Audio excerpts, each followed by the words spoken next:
बहुत समय पहले असुर तारकासुर ने बहुत कड़ी तपस्या करके ब्रह्मा जी से ऐसा वरदान प्राप्त किया था कि उसे केवल भगवान शिव के पुत्र ही मार सकते थे।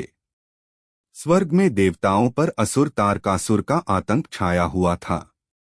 इंद्र का आसन डोलने लगा। देवता इस संकट से परेशान होकर उपाय सोचने लगे। सभी ने यह तय किया कि शिवजी और पार्वती का विवाह कराना ही समस्या का समाधान है। उस समय भगवान शिव गहन ध्यान में लीन थे और विवाह या संतान का कोई संकेत नहीं था। देवताओं ने कामदेव, प्रेम के देवता, से सहायता मांगी। कामदेव को शिवजी का ध्यान भंग करना था ताकि वे पार्वती की ओर आकर्षित हों।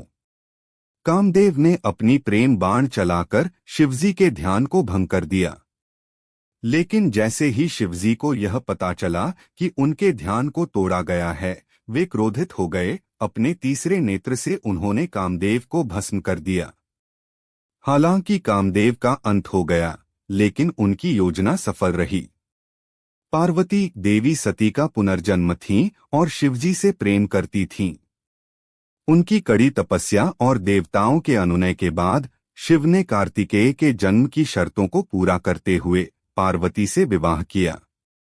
इस दिव्य मिलन से एक अद्वितीय ऊर्जा उत्पन्न हुई जो इतनी शक्तिशाली थी कि कोई उसे संभाल नहीं सकता था।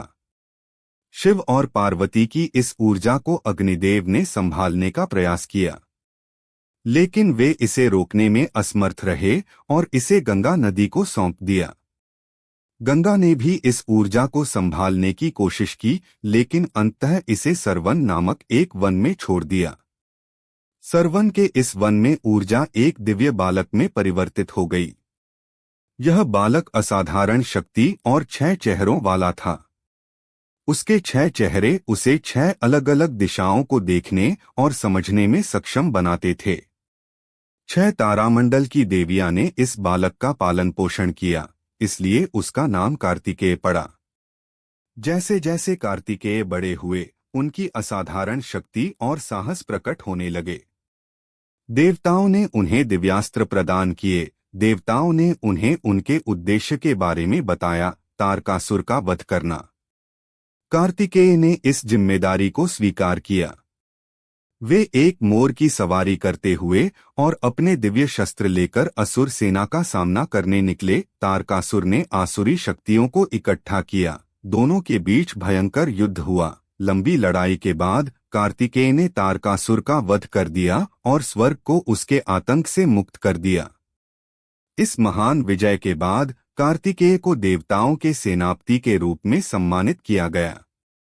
वे युद्ध, विजय और साहस के देवता के रूप में पूजे जाने लगे। कार्तिकेय को स्कंद और मुरुगन के नाम से भी जाना जाता है। उनके नाम पर ही स्कंद पुराण का नाम पड़ा है। कार्तिकेय विशेष रूप से दक्षिण भारत में मुरुगन के नाम से पूजे जाते हैं।